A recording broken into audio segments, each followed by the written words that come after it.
my message is the following. 2023 is going to be a difficult year for the world. And the silver lining can only be that we use it to transform our economies, that we accelerate change that will underpin sounder prospects for growth, and that we, the IMF, fully recognize our responsibility to be a force for good, and a force we will be.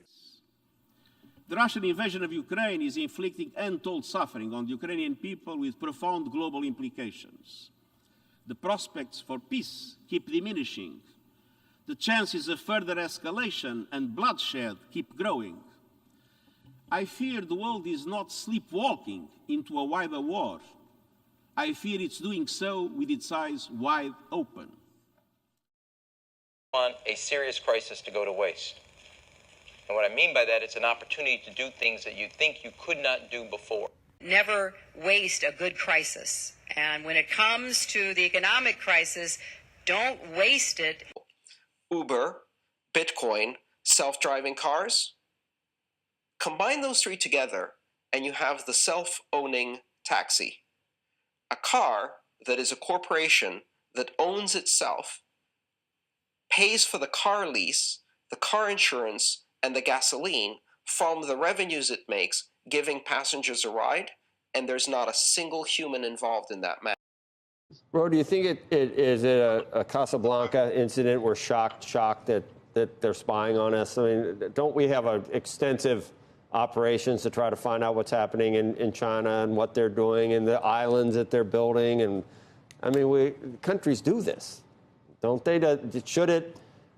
Should there be a response from us regarding TikTok or regarding doing business in China and whether we allow companies to do that? Well, sure, Joe. Look, we understand through our satellites, we have information about China. It would be irresponsible for us not to protect American national security. And they have satellites that they have imaged probably every corner, every inch of the United States. But that's very different than having a balloon traverse United States airspace and go across the entire continental United States. I mean, we don't know what was in this balloon or what could be in a future balloon. And that's why I think this incident is different. I do think it raises serious questions, again, about TikTok. I have raised them. Others have raised them. I believe there should be a forced sale to an American company. You can't just ban something that millions of young people are using. But the issues are very serious about who's collecting this data.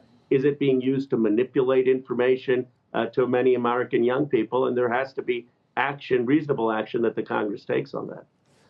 Welcome to the Crypto Teacher. And you know I come back with that video just to make you think. Don't forget to like and subscribe to the channel. And we have the mainstream media still riding the China balloon. And guys, if you're part of my Patreon, I put an article in there to prove that this is all a distraction. And we know the NWO are master magicians. They set up distractions, so therefore you're looking one way while they're running the money in the back door. And guys, we know Microsoft funded OpenAI back in 2019. And we know the next phase is to bring on the robots, algorithms, and drones. So therefore, you let the masses play with AI. And we know that's what this ChatGPT is all about. And now we have Google all of a sudden on the scene. And guys, we know they've been working on AI for over 20 years. And you know I've done a few videos on DARPA. We know military is very important when it comes to technology because they're normally the first ones to play with it, and then they take it to the masses, so therefore it can be used as a control mechanism. And then, guys, we have the debt ceiling. As we know, another distraction. We had Janet Yellen come out January 19th. Oh, we're running out of money. Now they're no longer funding the federal retirement accounts and putting that liquidity back into the market. But we have the CEO of Bank of America says he's preparing for a default. And guys, I warned you at the beginning of last year that the debt ceiling would be a topic for the NWO. But I don't think that we're going into default this year. but it's definitely going to be a tool in order to cut down these programs. The reason why? Because, guys, this economy is about to change forever. The robots, algorithms, and drones are about to take over the economy, pay each other with crypto, and the sheep are about to go inside the metaverse, get that free money, airdrop. They have 3 to 6 months to spend it, or poof, it's gone. And remember, the crypto teacher told you, because he knows when it comes to the New World Order, it's all planned out. You have a wonderful day. Tomorrow, where the company is expected to reveal a highly anticipated ChatGPT related service. The news coming just minutes after Alphabet's Google unveiled its own competitor in this space, Bard AI. CEO Sundar Pichai telling employees it will be all hands on deck to test the service.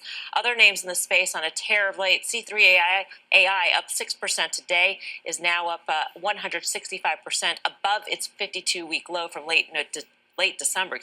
Investors getting excited by the company's generative chat technology. The debt ceiling is something we talk about a lot. The Democrats would like just a clean raise, and there are Republicans that want to get something, and there's some Republicans that want to get quite a bit, I would think. How is Speaker McCarthy going to wrangle the cats, and what's the final deal look like, in your view? What would appease or satisfy the different segments of the Republican Party that the Speaker's dealing with now? Yeah, well, I think the Speaker's made it clear, so is Leader McConnell, we're not going to default on the debt. They've also made it clear it's time to have an adult conversation about the direction of our government's finances. Clearly, it's not sustainable. Every administration seems to kick it down the road. But if we know it's not sustainable, why not have that adult conversation about how you change that direction? And we know the solutions are really growth, economic growth that delivers high tax revenues. That's what we're doing now, thanks to the current tax code.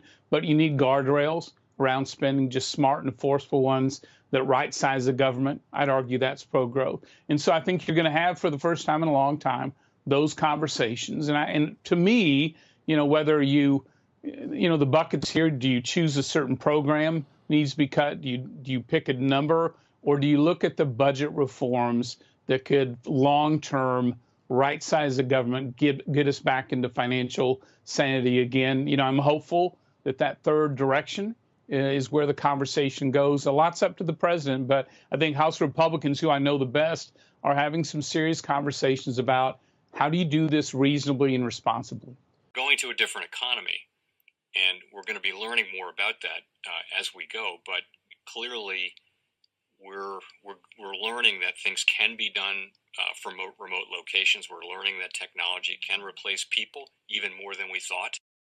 We're not going back to the same economy. We're recovering, but to a different economy, and it'll be one that is more leveraged to technology. And I worry that is going to make it even more difficult than it was for many workers. In Silicon Valley, and my friends who work in technology know that what we did to the manufacturing workers, we are now going to do to the retail workers, the call center workers, the fast food workers, the truck drivers, and then even bookkeepers, accountants, insurance agents, lawyers, and on through the economy. So what happened to the manufacturing workers is a very clear sign. And so we'll import Chinese-based CBDC technology. So it's going to be CBDC in a box provided to you by the People's Bank of China.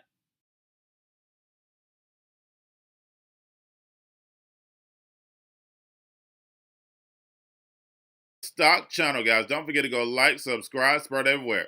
You have your Kobo, your chip size, your banking, your gaming. While everybody's sitting at home, get on stocks. The Seaver, the biotech